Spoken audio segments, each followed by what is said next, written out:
Thank you for joining me. My name is Liz. Today I'm going to take you through a short practice focusing on clearing out the lymphatic system. So if you have a well-functioning lymphatic system, you're going to find that the rest of your body, your brain, your mind, your energy is going to start to feel better. So doing this daily, I really recommend doing this on a daily basis. You may start to notice things like inflammation, swelling, brain fog, all start to get better or completely go away.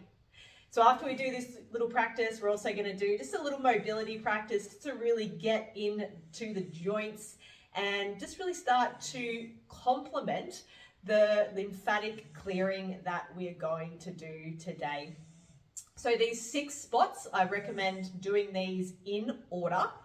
So we're going to be doing light tapping on our body and then a little bit of bouncing around. And this is one of the best things. You're going to possibly feel lots of sensations in your body, and that is literally energy starting to shift, or it's stuff starting to clear out of your system. So it may feel tingly, it may feel like light fluttery sensations going through certain parts of the body. So just pay attention, notice what you feel, and then if you can, doing it regularly. So the 6 spots that we're going to focus on are above and below the collarbones. So that is 1 spot.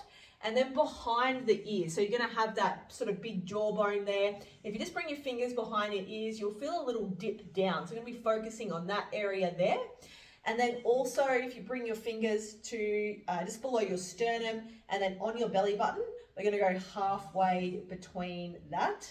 And then we're actually going to do the belly button as well. And then into our groin, our inguinal ligament, we'll be tapping along there and behind the knee. So we call that the popliteal area. And these are the 6 big areas that we're going to focus on today. There's a lot of lymph nodes there, and it's the places where lymph can get stuck. And we want it to be able to shift and kind of flow through our system. So we've got this nice flow happening all the time. If it gets stuck, that's when we start to have issues in our health and our brain as well. So let's begin. So just above and below, we're just going to lightly tap just around that area. You don't have to do it too hard. And you don't have to do lots of them. So we'll kind of give it a fair few little taps. And again, you might start to feel some sensations happening.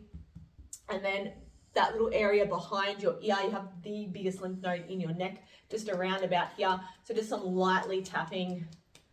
We also want our brain, the lymph to drain from the brain so we can think clearly. And you might even come all the way down the neck there as well. You might notice that you want to swallow and you get a little bit of stuff happening in the throat area. And then coming to that point, so just bring your fingers or one hand just below the sternum, bring the other hand to the belly button, and we're going to come halfway between that area. And again, just lightly tap. You can even rub as well, kind of from side to side. So really simple things that you can do for yourself to make yourself feel good, to feel energized. And then let's come on down to the belly button and just lightly tap that. Maybe give it a little bit of a rub as well.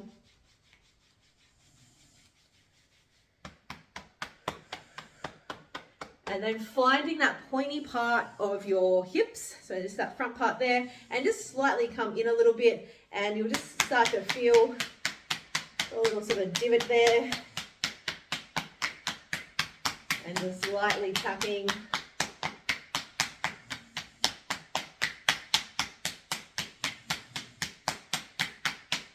And I'm going to do this on my knees, because if I do stand up, you won't actually see me. So just behind your kneecap there, you'll feel that kind of little area behind the knee. That is called the popliteal area.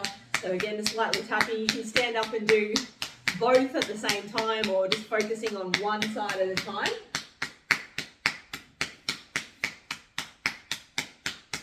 And then I'll go to the other side.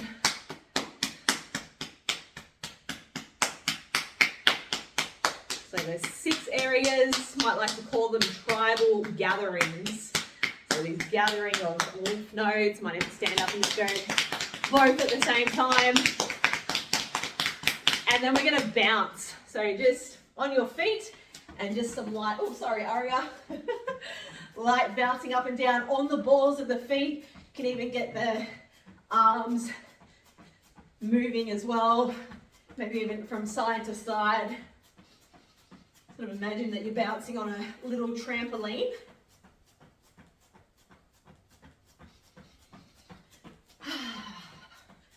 And then just bringing that back down. Ooh, and then just take a moment and just notice what you feel happening in your body. You might feel that kind of sensations underneath your skin.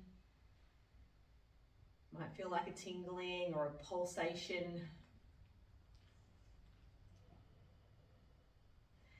And then we'll come on down to the ground and move into our mobility part. So from the hands and knees, so it's the knees are under the hips, the wrists are underneath the shoulders. You're starting to roll the shoulders up, back and down, or forward, up and back, I should say.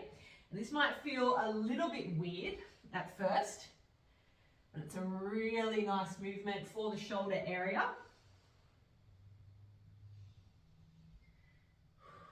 And then reverse that movement. You might hear some pops and some clicks and some clacks.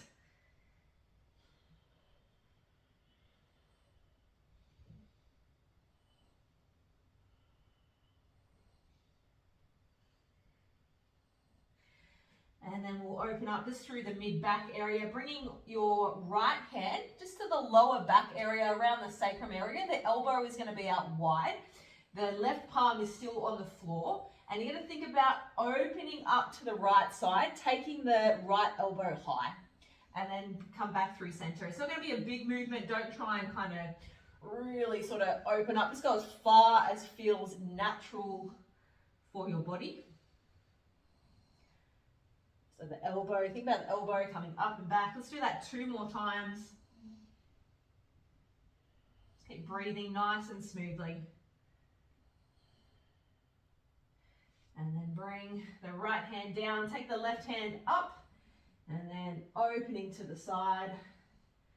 You might notice that one side feels a little bit more open than the other. Good, do that 2 more times.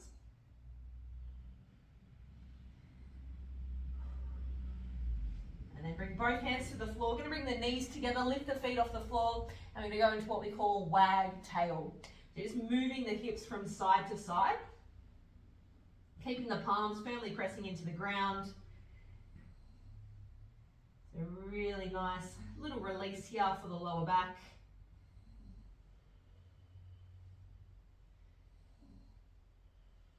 And again, you might just notice little things in the body. It might feel better to go to one side than the other. So just taking notice of that for now.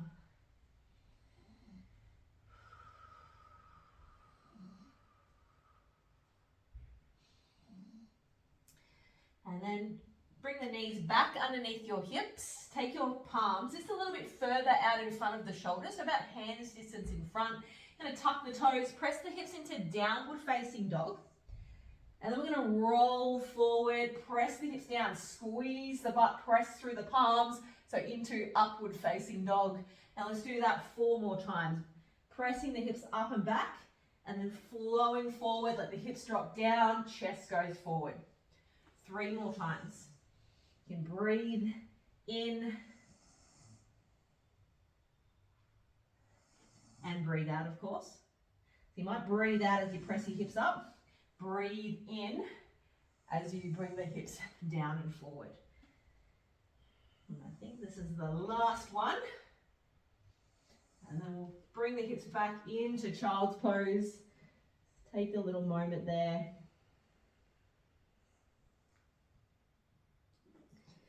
Walk the hands back. Bring the right foot forward. lift the chest, tuck the hips under. So think sacrum down to the floor. And it's going to start to shift forward and back, forward and back. So we're bending through that knee a little bit more, shifting the weight forward. You might feel a nice opening there through the front of the left hip. Really nice movement here. Next time, come down, hold just for a little bit to a bit of a stretch. Keep lifting the chest, keep the shoulders down. And pressing back. Let's do that one more time on this side. We'll swap it over. You might hear Aria having a bit of a snore.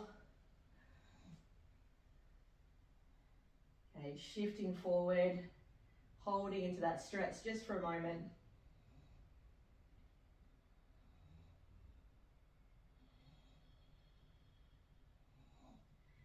And releasing that, let's bring the left foot forward, finding that on the other side. So tuck the hips under first, think hips down, and then shifting the weight forward and back.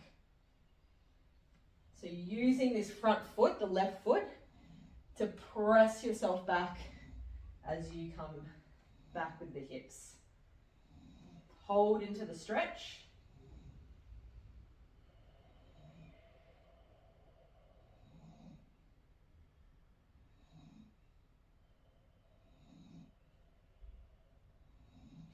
And let's do that one more time.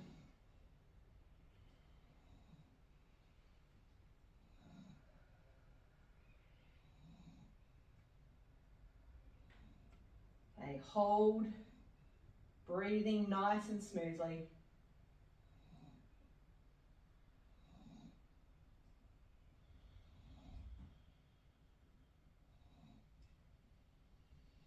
And then pressing up and out. So that was short little practice. Even just doing the first part of that, so that's the tapping of the 6 different areas, so above, below the collarbones, just behind the ear, in the neck area, halfway between the belly button and just underneath the sternum, the belly button, the groin, and then behind the knees. So just doing that alone, adding a little bit of bouncing at the end, is going to make some massive changes in your system. So it's so simple, it does not take a long time. I really recommend giving it a go, and I would love to know how you go with it. So thank you very much for joining me, and thank you to Dr. Perry Nicholson, who I did learn this from quite some time ago, and he continues to teach this to so many, and I would, really grateful that I get to teach it to you. So thank you so much, and I'll see you next time.